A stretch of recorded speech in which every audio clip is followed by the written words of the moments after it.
তো আজকে লাউ দিয়ে মুসুরির ডালের রেসিপি শেয়ার করছি। একদম খুব সিম্পল, গরমকালের জন্য একদম অ্যাপ্রোপ্রিয়েট। তো মুসুরির ডালটাকে প্রথমে ভালো করে ধুয়ে দিয়ে আমি ওটা ইন্ডাকশানে একটু সেদ্ধ হতে দিলাম। তোমরা এমনি অ্যাজ ইট ইজ প্রেশার কুকও করতে পারো। তারপরে ডুমো করে রাখা লাউ কেটে দিয়েছিলাম। তারপরে লাউটা দেওয়ার পর ওর মধ্যে নুন, হলুদ আর কাঁচা লঙ্কাটাও অ্যাড করে দিয়েছিলাম। দিয়ে ভালো করে জিনিসটাকে সেদ্ধ হতে দিলাম। দেখো সেদ্ধ হয়ে গেছে। তারপরে যখন সেদ্ধ একেবারে হয়ে যাবে, এরপর ফোড়ন দেওয়ার পালা। ফোড়নে কিন্তু শুধুমাত্র পেঁয়াজ ফোড়ন দিয়েছিলাম।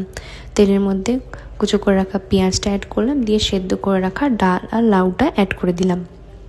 ব্যাস, আর কিচ্ছু না। এবার একটু নুনটা টেস্ট করে নেবে, নুন যদি লাগে তো একটু এক্সট্রা করে দিয়ে দেবে।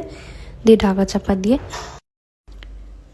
চাপা দিয়ে একটুখানি সেদ্ধ হতে দেবে। ব্যাস, হয়ে গেল আমার ডালটা, মানে লাউ দিয়ে ডালটা। খেতে কিন্তু খুব ভালো লাগে, একদম গরমকালের জন্য খুব ভালো রেসিপি।